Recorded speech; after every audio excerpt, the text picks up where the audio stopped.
What would you advise people who are in this situation right now, that they moved abroad, they don't necessarily have a community, and they might be feeling a bit lonely or isolated in this new environment? What would be a good first step for them to take to overcome this? So I have a 4-step change process that I work with people once we've understood a situation a bit better.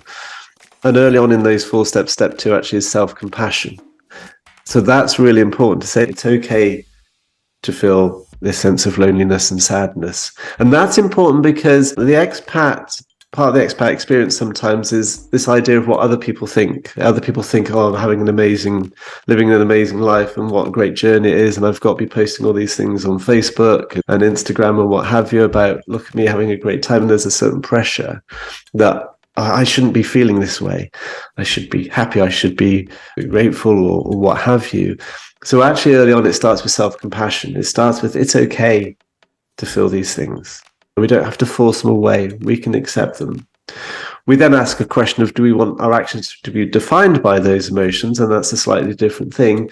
But actually the first step is self-compassion. It's kindness. It's okay to have this emotional response. So that's the very first thing I talk to people about. Before we move on to the other 3 things, you said you have a 4-step process. So I'm curious to hear about the other 4 steps as well.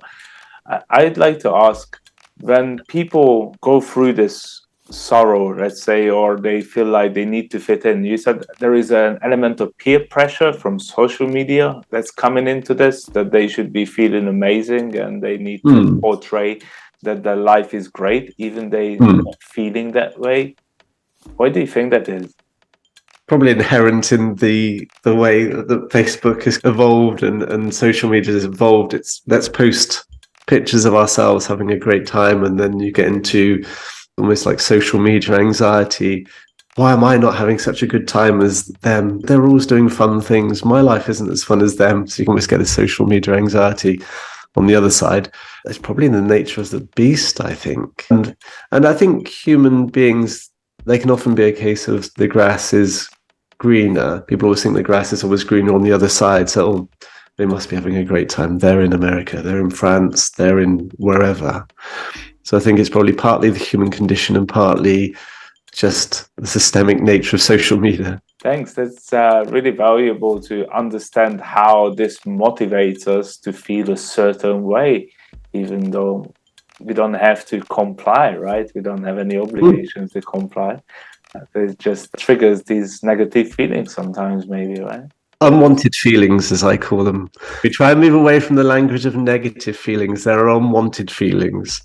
But all feelings are equally valuable and part of the human process. So I try and move away from the positive feelings and negative feelings. They are just feelings.